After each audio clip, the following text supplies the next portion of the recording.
Okay, YouTube and my two followers. Today we are going to be installing the new fuel pump and fuel filter on the Volvo 240 wagon, 245 wagon. Pretty easy job. Last night I took off the old pieces and mounted them to this bracket.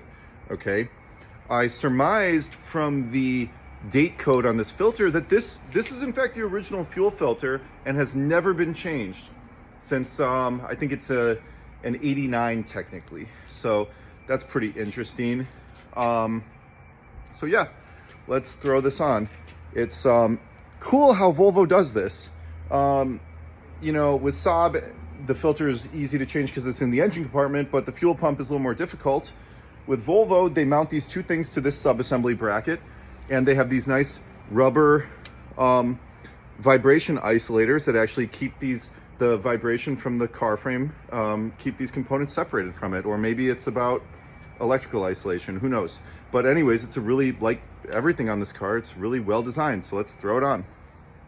Oh, when you're doing this, you got to replace this tube too. The failure, actually, the leak was coming out of the pump, but just by doing the work, even pulling off this bracket, getting under the car, I think this pump was $70 for a Bosch original part. The filter, I think, was $20. So if you're gonna get this piece off to do anything, to fix any kind of leak, you might as well just replace all these components. Okay, I think I'm gonna actually mount this first and then connect the lines, which I did not do when I removed it because I'm noticing that the orientation is actually correct where I should have done it. Had I known what I was doing earlier, I would have disconnected the lines first, but I didn't know what I was doing before. Oh, the electrical, that might be a problem to get on. Yeah, we'll connect the electrical first and then bolt the thing up on there, take it from there. By the way, this magnetic light from Milwaukee that you can like reposition and everything like that is one of the best investments. In fact, the other long light I have from Milwaukee is phenomenal too. You know, and my question for you is, why would you be so evil to the person who in like 2 or 3 decades is going to do this job again, to not take these screws and put a little dab of Never Sees on them just to make sure they don't get all frozen up and they're easy to take off next time? Just do it.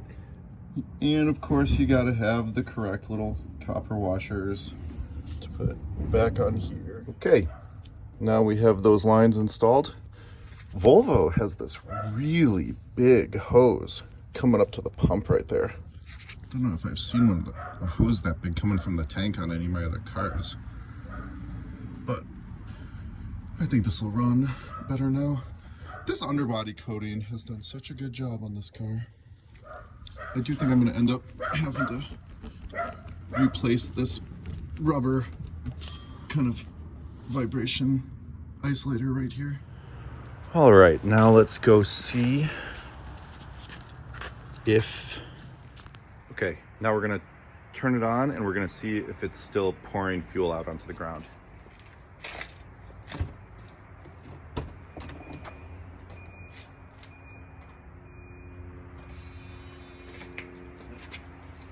You can hear the pump turn on, that's good. We'll just let it run. We'll let the fuel pump run for a bit.